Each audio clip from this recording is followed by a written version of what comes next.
Saudara, ketika kita membaca kisah Israel, ada pola yang sama yang hampir terus terulang, yaitu ketika mereka hidup aman dan nyaman, mereka biasanya menyembah berhala dan mereka meninggalkan Tuhan. Kenyamanan dan ketenangan hidup membuat mereka melupakan Tuhan. Dan ketika mereka meninggalkan Tuhan, Tuhan seringkali menyerahkan mereka kepada bangsa-bangsa lain sehingga mereka mengalami penderitaan. Dalam penderitaanlah mereka baru berseru kepada Tuhan dan Tuhan akan mengirimkan pertolongan kepada mereka. Nah, pola yang sama seperti ini kita bisa lihat ketika kita membaca kitab Hakim-Hakim. Mari membaca Hakim-Hakim pasal 6 ayat yang pertama. Tetapi orang Israel melakukan apa yang jahat di mata Tuhan. Sebab itu Tuhan menyerahkan mereka ke dalam tangan orang Midian 7 tahun lamanya. Kisah di dalam pasal 6 ini adalah peristiwa yang keempat kalinya di dalam kitab Hakim-Hakim orang Israel mengalami penderitaan. Di pasal yang kedua sebelumnya mereka meninggalkan Tuhan, mereka menyembah berhala sehingga mereka diserahkan kepada perampok dan dijual kepada musuh. Dalam penderitaan itu mereka kemudian berseru kepada Tuhan dan Tuhan mengutus Otniel. Setelah itu mereka hidup aman beberapa tahun lamanya.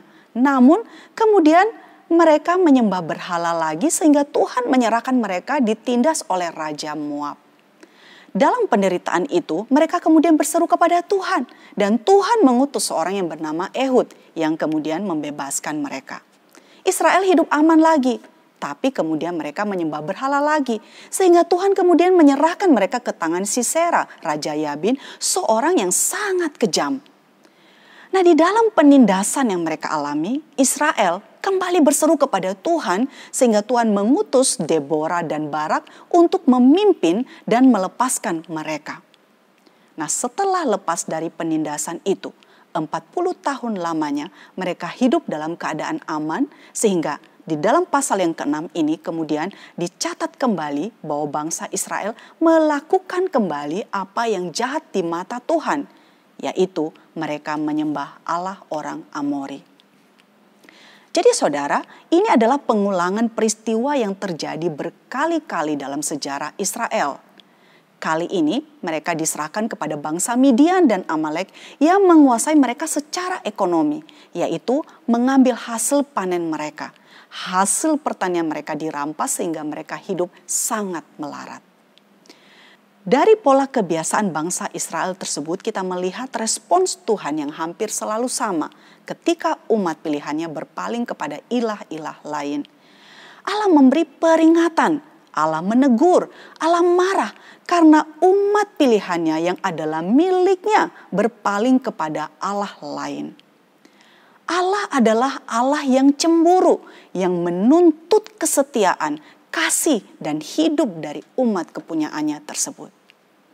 Nah, apa yang dilakukan oleh Israel tersebut sesungguhnya tidak berbeda jauh dengan diri kita.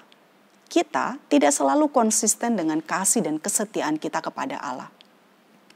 Malah bisa dikatakan bahwa kita konsisten dengan pelanggaran kita. Konsisten dengan jatuh bangun kita di dalam melawan dosa. Hari ini kita bertekad untuk setia dan sungguh-sungguh untuk mengasihinya, tapi besok-besok kemudian hati kita berpaling kepada yang lain. Kita ditegur, kita sadar, kita bertobat, namun kemudian kita jatuh lagi. Nah saudara, dalam konteks inilah Gideon dipanggil oleh Allah untuk memimpin Israel dan melepaskan mereka dari penindasan bangsa Amalek dan Midian. Ketika Tuhan memanggil Gideon, pola yang sama yang kedua yang kita lihat adalah Tuhan seringkali memanggil dan memakai mereka yang adalah orang-orang kecil, orang-orang yang tidak dipandang, yang tidak dianggap, kurang memiliki kemampuan, latar belakang yang tidak membanggakan, status sosial yang rendah dan sebagainya. Nah, ketidakmampuan dan tidak adanya hal-hal yang membanggakan ini seringkali menjadi alasan penolakan seseorang untuk menerima panggilan Tuhan. Biarkan orang lain saja yang lebih mampu untuk melakukannya. Dan itulah respons daripada Gideon. Pasal 6 ayat 15. Ah Tuhanku, dengan apakah akan kuselamatkan bangsa Israel? Ketahuilah, kaumku adalah yang paling kecil di antara suku Manasye, dan aku pun seorang yang paling muda di antara kaum keluargaku. Namun saudara, ada satu hal yang selalu kita lupa. Seringkali kita lupa. Pekerjaan Tuhan dilakukan oleh Tuhan. Hamba yang dipanggil hanyalah alat saja. Yang melakukan pekerjaan itu adalah Tuhan sendiri. Dan Alkitab mencatat akan hal itu dalam setiap pelayanan, dalam setiap peperangan. Tuhanlah yang sesungguhnya berperang dan dialah yang memberi kemenangan. Mungkin itulah mengapa hampir semua yang dipanggil adalah orang-orang yang tidak mampu. Yang menurut kacamata dunia adalah orang-orang yang tidak capable, tidak kompeten. Karena dalam kelemahan dan ketidakmampuan itulah Tuhan justru menunjukkan kuasa-Nya.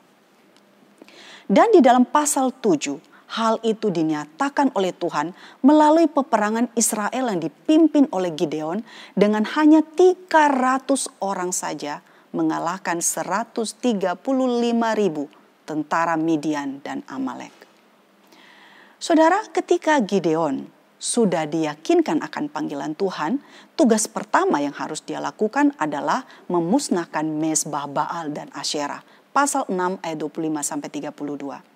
Sebelum Israel berperang melawan musuh, mereka perlu menyadari kesalahan yang mereka lakukan dan mereka harus mengalami pertobatan dari dosa mereka terlebih dahulu. Untuk itulah mezbah Baal dan Asyerah harus dihancurkan.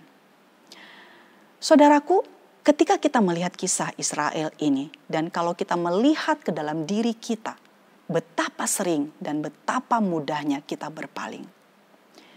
John Calvin pernah berkata bahwa hati manusia itu adalah pabrik berhala.